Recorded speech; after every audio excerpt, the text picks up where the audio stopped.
Welcome to the Holistic Health Bites podcast. I'm your host, Andrea Nicholson, crime scene investigator turned functional health investigator. This podcast is here to share bite-sized episodes and unique interviews on a wide variety of health topics to empower, enlighten, and educate you to live your best, most vibrant life. Disclaimer: all information you hear on this podcast is for information only and constitutes individual opinions of the person speaking. This should not be taken as medical advice.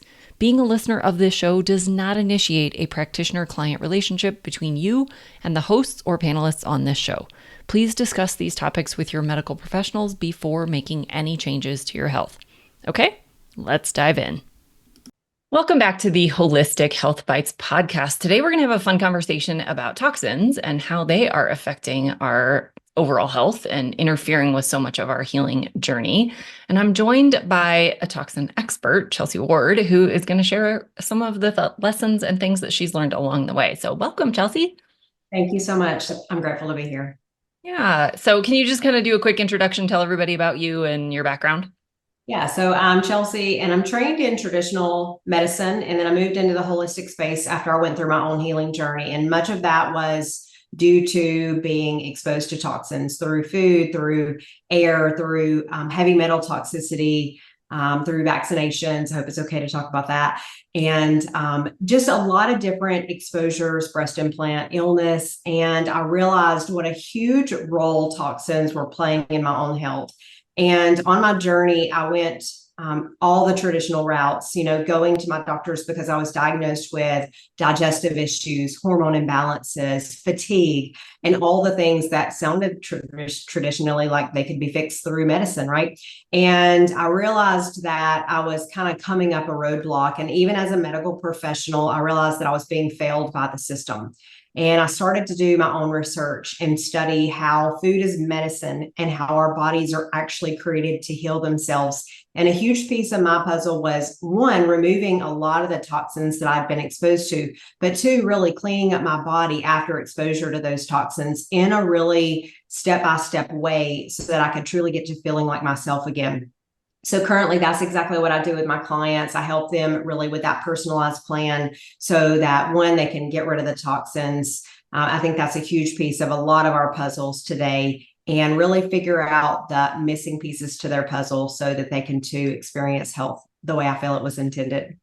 I love that mission. I think that's great. And I think it's a really common thing that a lot of people might not even be aware of. So let's just dive in a little bit to maybe some of the most common exposures, because of course we're never going to live a completely toxin-free life. There's a lot of things that we just frankly don't have control over, but there's things we can do about those things that we don't have control over. So what are some of the low-hanging fruit or really easy things that people can just, eliminate from their life?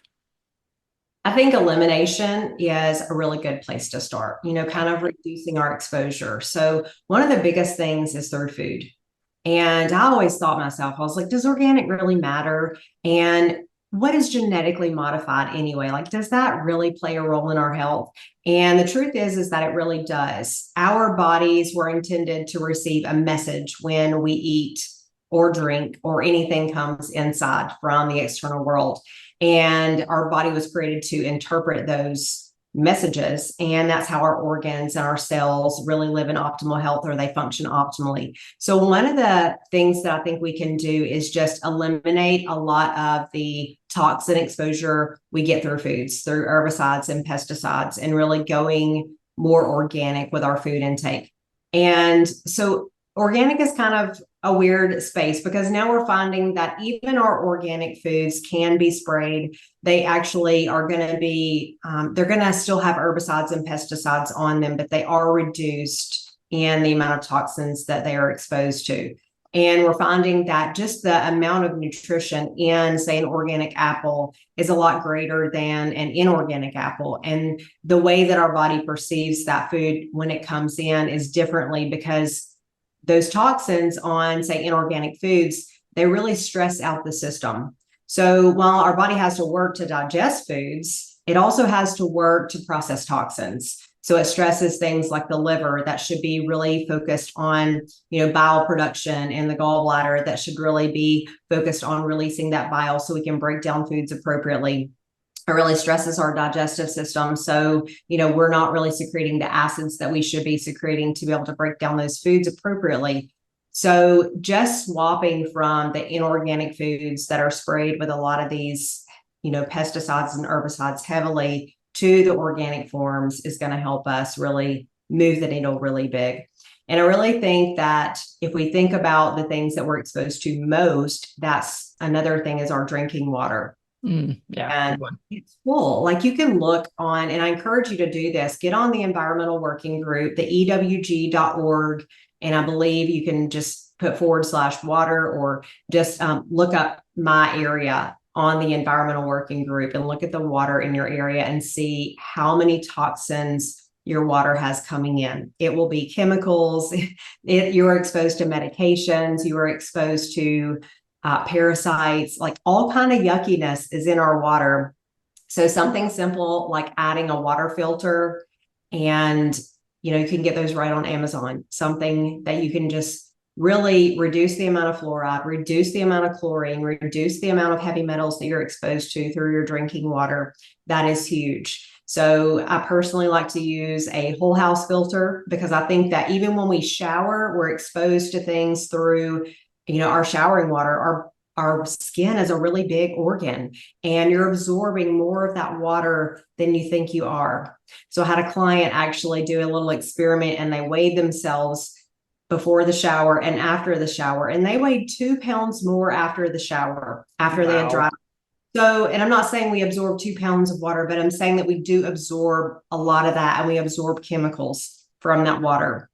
So, and then I use more of a reverse osmosis, and I replenish the minerals in my drinking water. And I do that, just like an under the counter version for my kitchen.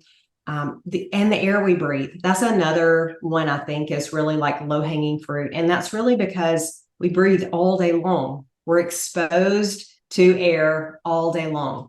And if we go outside, we're exposed to fresh air, right? We are exposed to trees and nature and all those things that have their own immune system that really help improve our immune system. They're giving us clean air to breathe, even though we have, chemicals in the air. We know those things, but we are inside more now than we probably ever have been. Yep. We have very sedentary jobs. We're in front of a computer all day long. Many of us working in an office. We're not exposed to sunlight. We're not exposed to the beautiful air outside, and we're breathing in toxins all day long.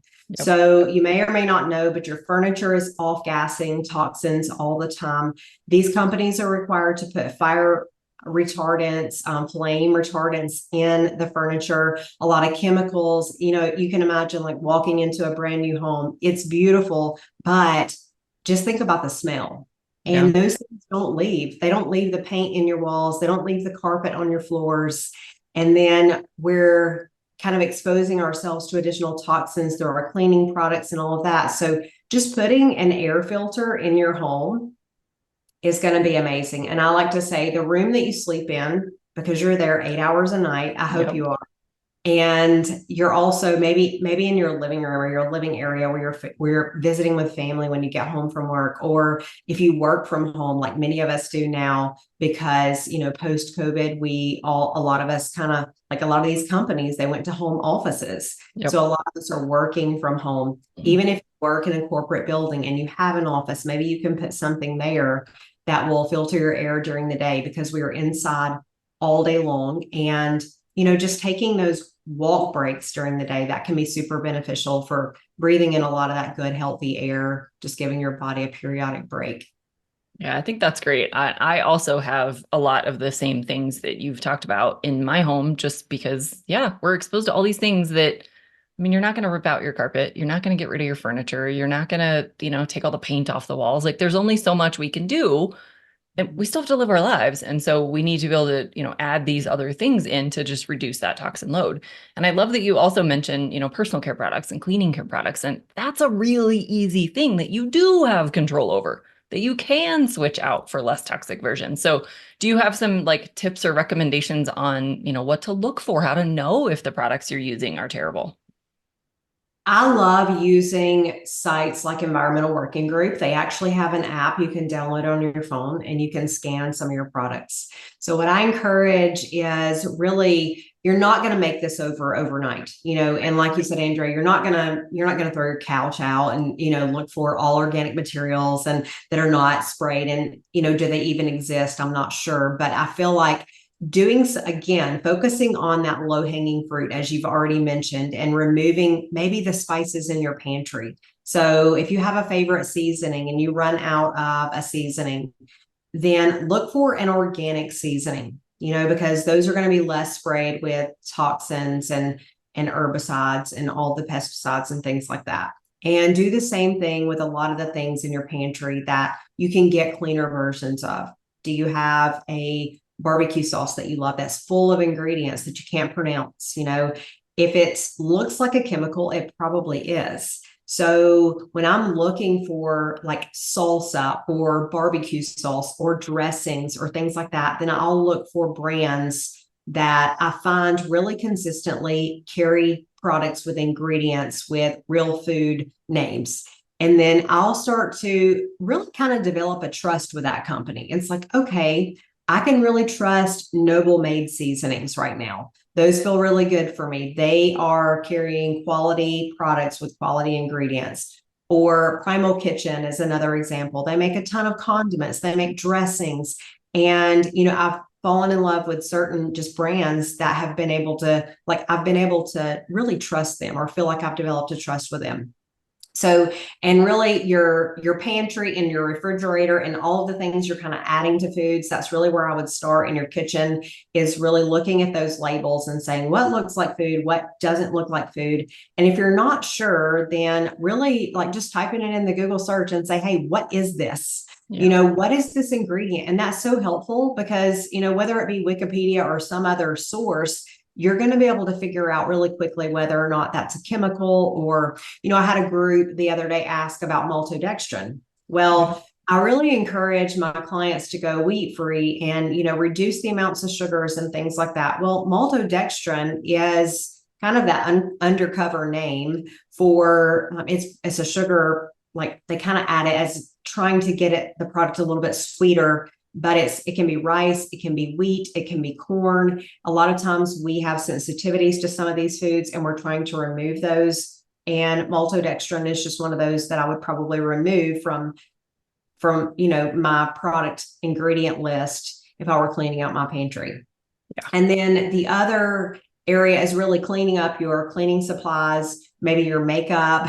I know that's a big one. So some of these are really big areas to tackle. And I've created kind of like a, 3-month makeover for your pantry, if you will, or for your, just for the cleaning supplies in your house. And again, I find a brand that I can really trust. So there's a couple brands I really like for cleaning your home, and Truly Home is one of those. So I may use those for the bathroom cleaner or, or kind of like a Windex replacement for my mirrors, but they have really good clean ingredients. And I'm a user of doTERRA and essential oils for many years. And I've replaced a lot of my cleaning supplies and cleaning products with that line. And it's just because there's a quick, I'm going to replace all of my all-purpose cleaners with one cleaner and I'm done. And then with laundry detergent, I know it's a clean laundry detergent that I can use and trust as well. Yeah, I love that. Yeah. And then you can really focus on the areas that you feel are low hanging fruit for you. Like, one, what are you exposed to most often? Yeah. What are you actually putting on your skin that we know your skin is absorbing? And what are you running out of? Like again, you're not going to replace all these things overnight. So if you're out of laundry detergent, then that's what I would start searching for next. It might be doTERRA. It might be Truly Home. It might be another clean brand. You can use the Environmental Working Group app. You can start scanning your products, and a lot of times they will share alternatives with you for better products. And you can really start doing a little bit of research, just kind of looking at labels in your grocery store, getting to know some of these other products, scan them as you're going through the aisles. And it'll take a little bit of time to figure out what is your replacement. But once you do, your shopping is going to be really quick again. and it'll be like it is today. But at first it takes a little bit of work. Yeah. Yeah. You have to do the research to find something that you like and then, find it in the store and all those kinds of things. But yeah, I agree with you. And I think that's an easy way to implement it. It's just when you run out of things, up level them, buy something better next time. Or make your own. There's so many amazing recipes that are made of like vinegar and baking soda and, just steam. We don't always even need a chemical. We can often just do this with hot water. I mean, there's lots of different ways to reduce the toxin exposure. And I think those are all great things.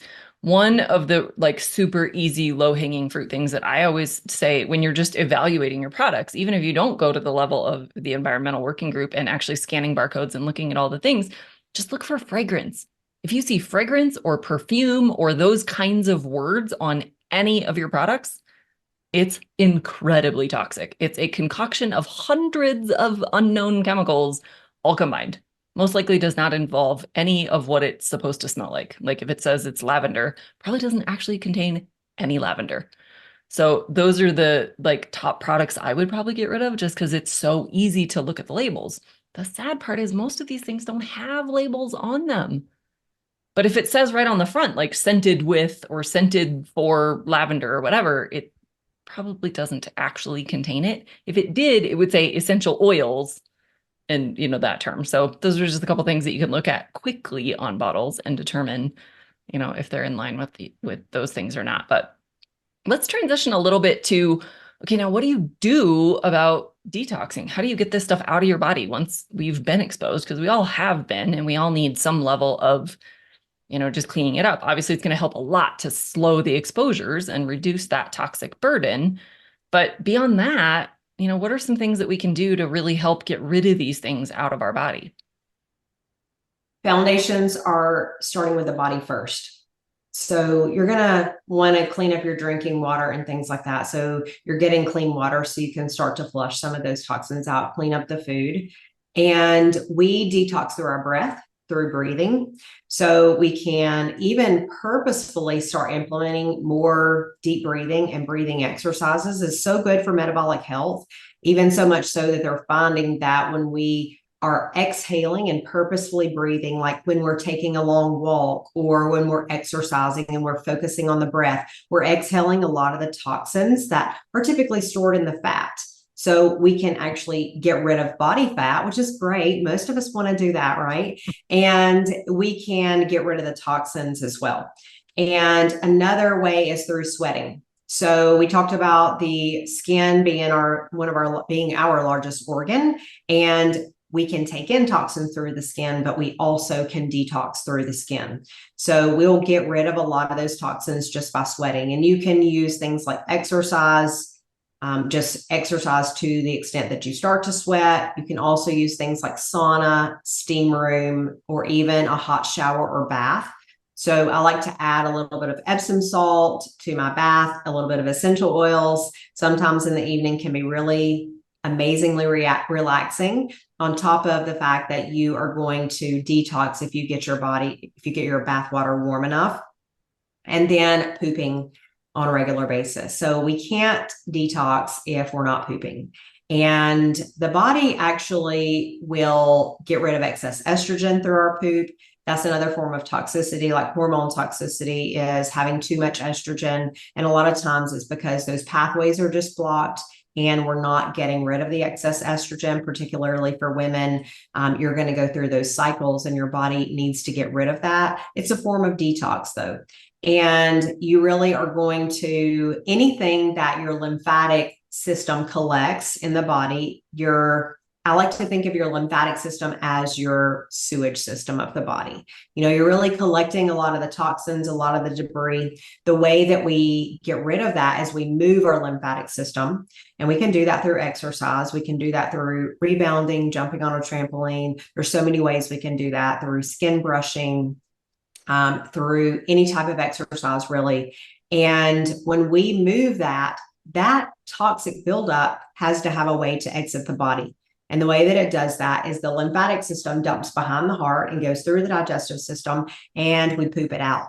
So if we're not pooping on a regular basis, then our lymphatic system is going to be backed up and clogged up as well. So those are kind of like starting areas from a physical standpoint. That's breath, that's sweating, and that's pooping. And then when you go and you look further and you want to kind of do this more from a cellular level, I like to use detox products to really help push the system. I know for me personally, I focused on diet hardcore. I was eating everything organic. I was, living my life to a T, as healthy and as clean as possible. And I still wasn't completely moving the needle when it comes to toxicity in my own life. And it wasn't until I started using the right supplements at the right time in the right combination that I really started to move the needle. So I'm not saying that supplements are like something like it's the end all be all. I just want you to know how important it is to have the right ones, because I know a lot of times people come to me and they say, oh, I've already done detox. I did a detox tea for like 10 days. Or, I bought this detox in a box at Walgreens. And I'm like, yeah, well, it's really a little bit different than that. So our body has to go through 3 different phases to actually detox. And the first phase is when all the toxins are kind of pulled up from the tissues and they're packaged into little water molecules.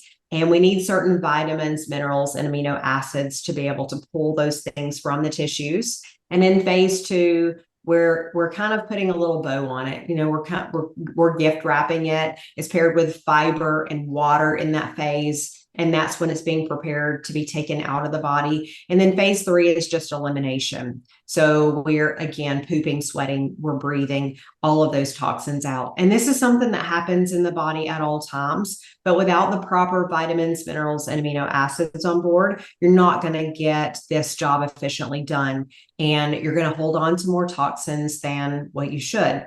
So I like to look for products. They are phase 1 and phase 2 detox products. They really kind of take care of helping those first 2 phases take place from a cellular level. And then pooping, that's kind of on us, right? So we're going to add the fiber. We're going to make sure that we have healthy bowel habits. And then there are products like colon cleansing type products that you can use. You can use coffee enemas to really make sure that you're releasing the bowels on a daily basis. And really, it depends on how toxic a person is.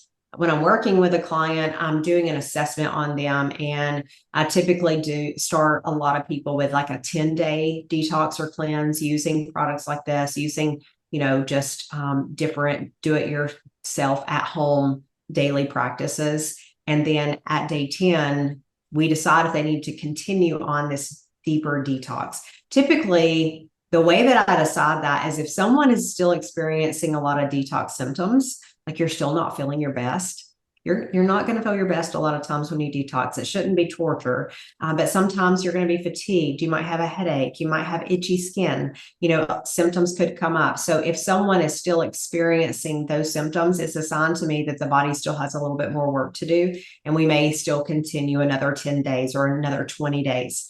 And then it's really, to me, a lifestyle. You find the practices that are really going to work for you long term. And the nutrition kind of just becomes a piece of that puzzle, right? It becomes that long term piece. Cleaning up your cleaning products and your skincare, that's another piece that becomes long term. So over time, you're not exposed to as many toxins. And then you're going to start bringing in a lot of those detox products that are going to help you clean up your system. And honestly, I take detox supplements every day. I feel like we are so exposed to toxins right now on a level that we have never been exposed before. And I've seen it move the needle and change lives so many times. Like I can't not do it. It's just things that I feel like is pivotal for our health. And I really train my clients to do the same. Yeah. So are you also using testing to figure out specifically what their toxins are? Because it's probably going to be very different if it's like a heavy metal versus a mold versus just, food toxins. So there's a combination. I do really an assessment in the beginning, and I kind of give them a toxicity score. And then I use a well-rounded formula that will help kind of really start to move heavy metals, really start to move a lot of these things and circulate those and begin to carry them out of the system.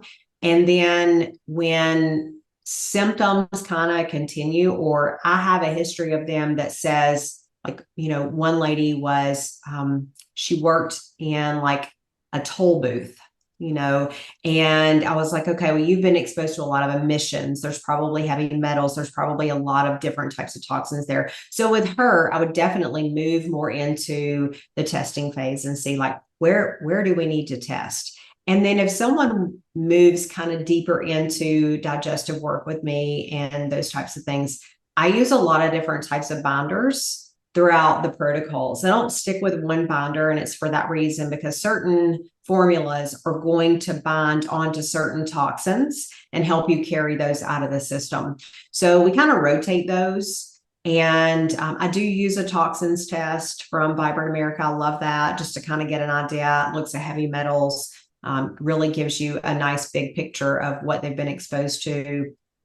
I've never seen a test come back that didn't have, like alarming levels of toxins in certain areas. Somebody may be exposed to more glyphosate, or, more forever chemicals and things like that. So at that point, when we run a test like that, it's really great because it's a time to educate. Like, okay, you're being exposed here through water bottle. Water bottles are plastics or fire retardants, or like these are the things you're really needing to focus on cleaning up in your life. Or this area over here shows that you're being exposed more through chemicals. This is probably cleaning products. And it's so interesting to find that a lot of times our jobs will correspond to what we're exposed to. I can tell when someone basically lives out of a hotel room. They're exposed to a lot of mold, they're exposed to certain chemicals.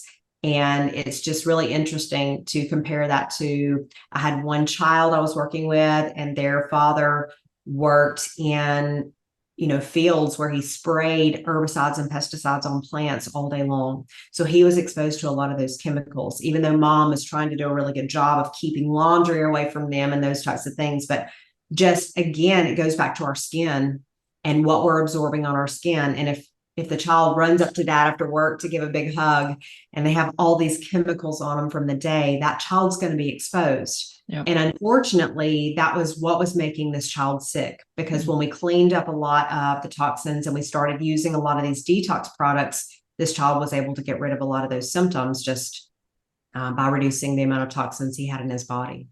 Yeah. Ugh. I think our jobs are incredibly toxic and far more than we think of. But I did want to ask, you mentioned people who stay in hotels a lot. I work with a lot of people who do travel for a living. So do you have recommendations for someone who, that's their job? They're going to be in hotels, or they're going to be in a toxic environment, or they're going to be, exposed to these things. And outside of like upending their entire life and getting a new career, do you have recommendations on what they can do to reduce their load, given that that's the life they lead? So I traveled for 7 years of my career, and I did that while on a healing journey. So I learned how to travel and stay healthy. One of the things I will say is I became sensitive to a smell of mold, so I could smell it. And it's because I had previous mold exposures, mold toxicity I had to get rid of in my own, like in a moldy apartment. And so if I smell anything wet, like standing water, musty, I'm going to say I need to be moved. Or I found out that hotels a lot of times will have air filters. They'll have a big filtration system, and you can request that to be put in your room if you do smell something. And a lot of times I would just do things to kind of like reduce the amount of burden the toxins had on me. So I was always taking binders, to help bind up a lot of the toxins that I was exposed to in these places. And I would use essential oils. So you can get small little diffusers that you can carry to travel with you. And a lot of these essential oils will reduce the amount of toxins in the air. So if you like, and I know the immune boosting essential oils are also going to be good if you travel a lot as well. So you might find something like, and of course, again, I'm a doTERRA user, so I'm going to reference one of the ones that I used to use was On Guard. I would put that in my room, and I would just spray, let it spray and fill the air. And it's something that I would just run periodically when I was there. And really just making sure that you're exposing yourself to good, healthy, clean food as much as possible when you're on the road. I know that I would do a lot of research going into an area about the restaurants that I would frequent, or I would go to a grocery store that I knew of, or I knew I could get something healthy. So I would buy maybe a whole chicken that was already cooked, buy my greens that were organic, get a bottle of dressing, get some other chopped vegetables, buy an avocado, and just, kind of open that up and get, some fruit that I didn't have to worry about cutting. It would be berries or something like that. And I would make a nice salad or something like that in the hotel room. I did a lot of protein shakes. So I would get a good, clean, healthy protein, get my fruits, my vegetables, my chia seeds for added fiber, all those things. And I literally traveled with a blender, a little small NutriBullet, and I would make my smoothies, and that would kind of be my way to start my day with a good, healthy breakfast. And the hotel rooms are going to be the biggest thing a lot of times. And then, of course, the airports. That's really harsh on our system as well. But I think the biggest thing is taking control of everything that we do have control of while we're in that environment, instead of saying, oh, well, I'm out of town and I have to entertain tonight, and I'm just going to have the wine or the pastries or all the things at this dinner. Because what happens is, I think that happens more often than we would like to admit. And we find ourselves in those situations where we are entertaining, or, the job is just taking control, or we're popping our food in a microwave, and we're not realizing how often these things add up over time to really just stab our health, over and over again. And before we know it, we're sick. Yeah. Oh, I've definitely been guilty of I'm traveling, I can eat whatever I want and I can live up. And I finally just gave it up. I never even thinking about the toxins per se, but I just got tired of feeling like crap, being bloated and gassy and just all the things. And it's like, this is not actually worth it to enjoy that pastry and then pay for it for hours afterwards. So yeah, I think it's easy to look at travel and holidays and vacations as free-for-alls, and there's a lot of reasons why that's not ideal, for sure. Yes. All right. So thank you so much for sharing all of your wisdom. If people want to know more about you, or, resources that you have, how can they find you? So I'm at chelsieward.com, at ChelsiewArD.com. And I'm on Chelsie Ward Wellness on Facebook, Instagram, TikTok, YouTube, all the places. Feel free to shoot me a message on any of those sites. I love talking to people and just kind of helping you dive into whatever it is that you might need. And I'm happy to share any of the resources I've created with you. I love it. Thank you so much for sharing all of that. And I know you have amazing resources out there and really good videos. So definitely lots of great stuff for people to learn from. So thank you so much for sharing all of your knowledge, and we'll catch everybody on future episodes. Thank you, Andrea. Did you know I also work one-on-one with clients? I approach solving health challenges like I approached solving crimes, by conducting a thorough investigation into your case. Sadly, hundreds of millions of people in the US have insulin resistance, prediabetes, and diabetes, and the vast majority have no idea. I'm here to fix that. If you struggle with low energy, stubborn weight, hypertension, sleep disturbances, or any other undesired symptoms, let's talk. All you have to do is schedule a free call. The link will be in the show notes. And no, you do not need to live near me.